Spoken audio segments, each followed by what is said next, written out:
Assalamualaikum warahmatullahi wabarakatuh. Sebelumnya, perkenalkan, nama saya Andre Bagas Fernando, Prodi D3 Budidaya Perkebunan Kelapa Sawit, NIM 2020111034. Pada kesempatan kali ini, saya akan mempresentasikan tentang praktikum ketiga, iritabilitas gerak pada tumbuhan putri malu, Mimosa pudica.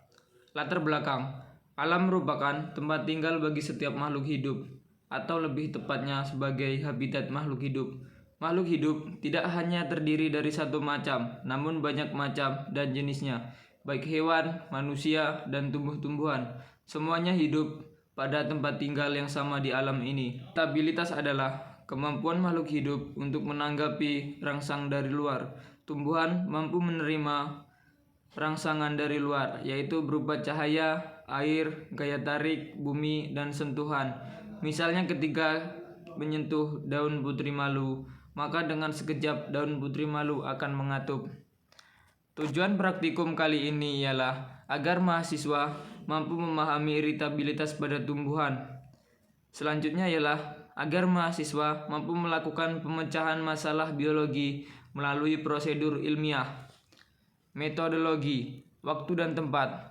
Praktikum kali ini kami laksanakan pada tanggal 22 Juni 2021 sekitar jam 16.40 WIB di lapangan Grand Wisata. Adapun alat dan bahan yang digunakan pada praktikum kali ini adalah alat tulis, stopwatch, dan alat perlakuan ujung pena. Bahannya ialah tanaman Mimosa pudica atau putri malu, tua dan muda, ujung bagian tengah dan pangkal daun, tangkai dan pangkal serta batang tanaman.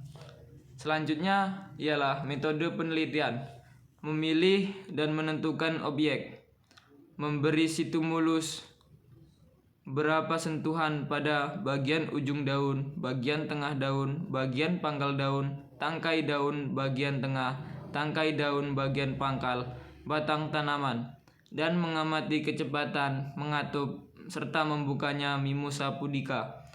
Mengukur waktu setiap perlakuan, memasukkan data ke tabel pengamatan, menganalisa data dengan diskusi dan studi referensi, serta menarik kesimpulan. Dari praktikum di atas, maka saya dapatkan tabel sebagai berikut. Ujung daun dengan alat perlakuan ujung pena, persoalan cuaca panas, reaksi 2 daun mengucup, didapatkan waktu 3,6 detik. Tengah daun dengan alat ujung pena, persoalan cuaca panas, reaksi bagian atas menguncup dengan waktu yang didapatkan 3,32 detik. Pangkal daun dengan alat ujung pena, persoalan cuaca panas dengan reaksi 2 daun di ujung dan pangkal mengucup, waktu yang didapatkan ialah 3,12 detik. Tengah batang dengan alat ujung pena, cuaca panas, serta reaksi semua menguncup dengan waktu yang didapatkan ialah 4,38 detik.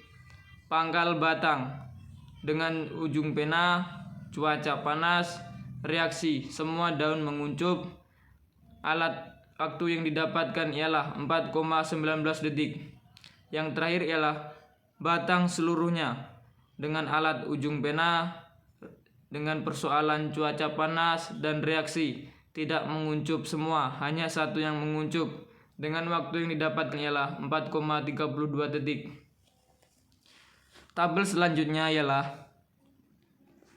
dengan ujung daun, alat perlakuan ujung pena, persoalan cuaca panas, reaksi 2 daun di ujung menguncup dengan waktu yang didapatkan 3,7 detik. Tengah daun dengan alat perlakuan ujung pena dengan persoalan cuaca panas, reaksi bagian atas daun menguncup dengan waktu yang didapatkan ialah 2,13 detik. Kemudian pangkal daun dengan alat ujung pena, cuaca panas, reaksi 2 daun di ujung dan pangkal menguncup dengan waktu yang didapatkan ialah 3,43 detik.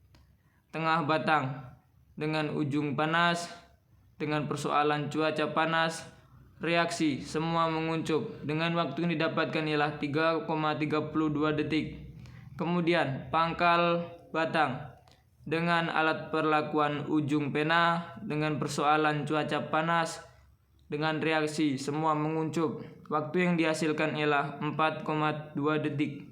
Yang terakhir ialah batang keseluruhannya dengan alat ujung pena, persoalan cuaca panas, reaksi tidak menguncup semua, hanya 1 dan 2 daun saja yang menguncup. Dengan waktu yang didapatkan ialah 4,32 detik. Slide selanjutnya ialah pembahasan. Setiap organisme mampu menerima rangsangan yang disebut iritabilitas dan mampu pula menanggapi rangsangan tersebut. Salah satu bentuk tanggapan yang umum adalah berupa gerak. Gerak berupa perubahan posisi tubuh atau perpindahan yang meliputi seluruh atau sebagian dari tubuh. Jika pada hewan rangsang disalurkan melalui saraf, maka pada tumbuhan juga rangsang disalurkan melalui benang plasma atau plasmodesma yang masuk ke dalam sel melalui dinding sel yang disebut noktah. Slide selanjutnya ialah gerak pada tumbuhan akan dibagi menjadi 3 golongan, yaitu gerak esinom, yaitu gerak yang dipengaruhi oleh rangsang dari luar yang terbagi atas 3 jenis, yaitu tropisme. Gerak hikropis, yaitu gerak yang ditimbulkan oleh pengaruh perubahan kadar air, misalnya gerak membukanya kotak spora, pecahnya buah tanaman polong, dan sebagainya. Kedua taksi, yang ketiga nasti. Gerak endosma, yaitu gerak yang belum atau tidak diketahui sebabnya. Karena itu, ada yang menduga tumbuhan itu sendiri yang menggerakkannya, misalnya aliran plasma sel. Kesimpulan, dari kesimpulan praktik yang kami dapatkan dari lapangan, tumbuhan putri malu adalah tumbuhan yang sangat pekat terhadap rangsangan. Berbagai rangsangan yaitu diberikan sentuhan dan diberikan hawa panas berupa cuaca panas kepada putri malu memberikan pengaruh pada perilaku tanaman ini. Perilaku yang ditimbulkan sendiri akibat diberi rangsangan, yaitu menutupnya daun putri malu. Waktu untuk menutupnya daun setelah diberi rangsangan sentuhan lebih singkat dibandingkan waktu untuk menutupnya daun setelah diberi rangsangan yang lain. Serta perbedaan antara putri malu tua dan muda menunjukkan perbedaan waktu sekitar 1 detik untuk proses menutupnya daun. Mungkin ini saja yang dapat saya sampaikan dari praktikum saat ini. Kurang lebihnya saya mohon maaf, pada Allah saya mohon ampun. Saya ucapkan wabillahi taufiq wal hidayah. Wassalamualaikum warahmatullahi wabarakatuh.